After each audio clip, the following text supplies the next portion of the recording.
Day 2 of introducing me. Today, I want to start to talk about my medical history. When the idea came to me to author a book, I went out and tried to collect as many of my medical records as I possibly could, and I was able to get over 3,000 pages worth. But there were still a lot of my records that I couldn't get due to them just being lost over time in archives. The reason I did this is because I've dealt with memory loss since the age of 12. So, for you to get a better understanding, I'm going to do my best to paint a picture. Straight out of the womb, I had to be placed in an incubator, seeing that I was born a blue baby with low oxygen levels and a G6PD deficiency. Febrile seizures popped up randomly throughout my time as a toddler, from 4 to about 7-ish. Ear infections were an on and off thing until they weren't anymore. And after a couple of sets of tubes, I was set up to have my first procedure, a biopsy at the back of my throat, because my ear, nose, and throat doctor didn't like what he saw. And this was when my life took a drastic turn. At the age of 9, after the results of my biopsy came back and I was diagnosed with lymphoma by the ear, nose, and throat doctor before transferring me to an oncologist.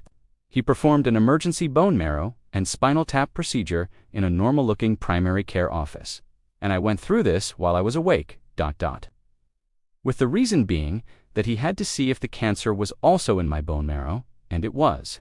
So my diagnosis was changed from lymphoma and officially became ALL leukemia, to be continued. ... The Google definition reads as follows. For those who are not aware, ALL stands for acute lymphoblastic leukemia, a type of cancer that affects the bone marrow and blood, causing immature white blood cells, lymphoblasts, to multiply uncontrollably.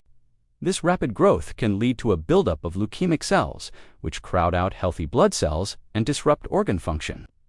Acute, this means the cancer progresses quickly and can become fatal in a short amount of time if not treated.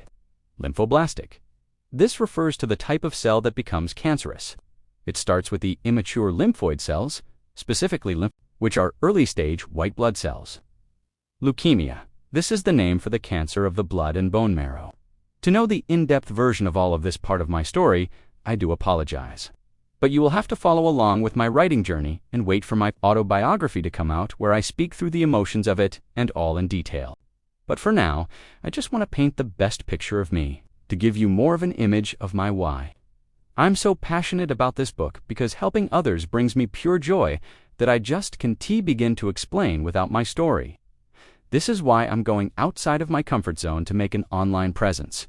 So, when this book drops, it won't just touch the lives of the people I personally know, but to many others around the world as well.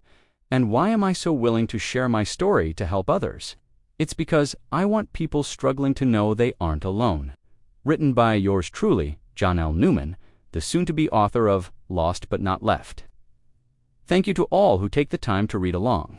Also, please feel free to like, comment, and share as much and to as many people as you would like. Until next time, I hope every new day for you is a brighter day than the day before.